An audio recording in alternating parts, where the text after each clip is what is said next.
नमस्कार, कैसे हैं आप? आशा करती हूँ कोरोना के इस संकट काल में आप और आपका परिवार पूर्ण रूप से सुरक्षित होंगे। मेरा नाम दीपा है और मैं नॉर्थ एल&टी टीम से हूँ और आज मैं आपसे बात करने जा रही हूँ पिछले हफ्ते आपको दिए गए प्रगति नॉलेज असेसमेंट के बारे में। आज मैं आपको बताऊंगी कि क्या थे वो प्रश्न और क्या थे उनके सही उत्तर। आपसे रिक्वेस्ट है इस वीडियो को अंत तक ज़रूर देखें ताकि आने वाले समय में आप अपने प्रगति नॉलेज असेसमेंट में अच्छा स्कोर कर सकें। तो आइए चलकर देखते हैं क्या थे वो प्रश्न और उनके सही उत्तर। ये है पहला प्रश्न, जियोफे क्या है? यदि शिपमेंट डिलीवरी एड्रेस के 500 मीटर के भीतर अपडेट नहीं किया जाता है तो उसे जियोफे कहते हैं।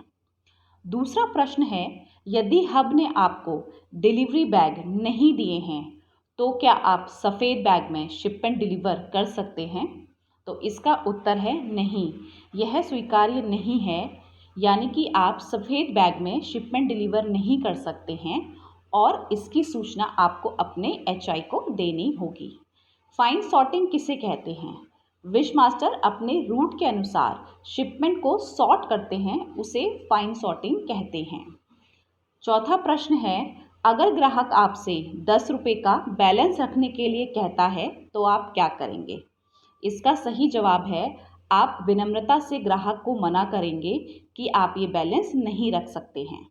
ये है हमारा अगला प्रश्न, ग्राहक को शिपमेंट डिलीवरी करते समय न्यूनतम सामाजिक दूरी कितनी होनी चाहिए? जिसका सही उत्तर है 6 फीट। यानी कि ग्राहक को शिपमेंट डिलीवर करते समय आपने ग्राहक से 6 फीट की दूरी बनाकर रखनी है। अगला प्रश्न है, इनमें से क्या कपड़ों की आरबीपी स्मार्ट चेक का हिस्सा है?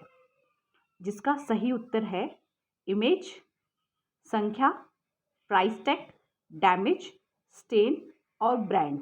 यानी कि कपड़ों का रिप्लेसमेंट या पिकअप करते समय आपने इन सब चीज़ों का ध्यान रखना होता है। अगला प्रश्न है, आप डिलीवरी के लिए पैकेट निकाल रहे हैं और महसूस किया कि आपका हेलमेट गायब था। आप क्या करेंगे?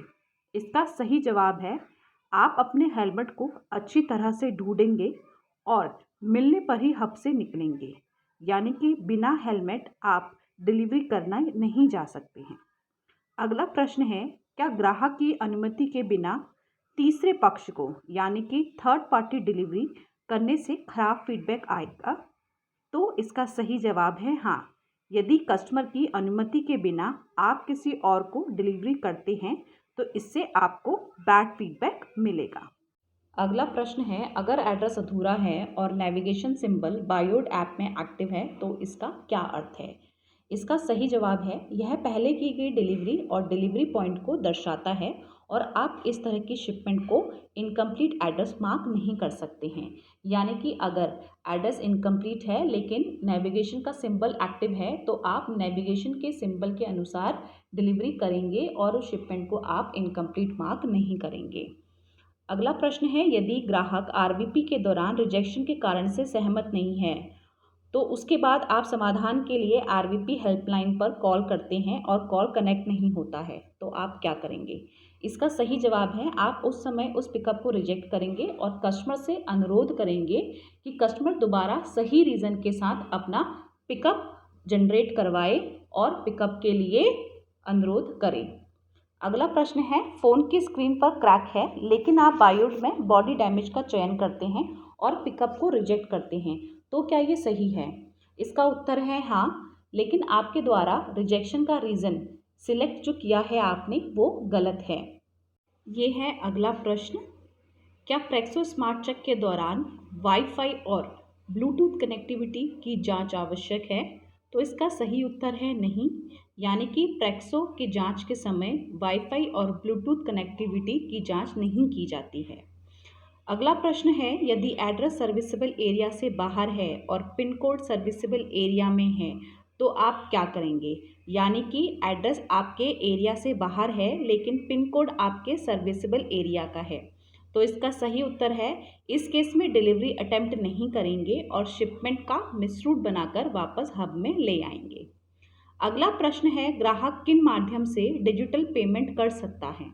इसका सही उत्तर है ग्राहक फ़ोन पे, गूगल पे और पेटीएम के माध्यम से डिजिटल पेमेंट कर सकता है। अगला प्रश्न है कन्वर्जन का फॉर्मूला क्या है? कन्वर्जन का फॉर्मूला है total deliver divided by total OFD into 100। अगला प्रश्न है यदि प्रेक्सो के दौरान फ़ोन की स्क्रीन पर क्रैक है या बॉडी डेंट है तो आप क्या करेंगे?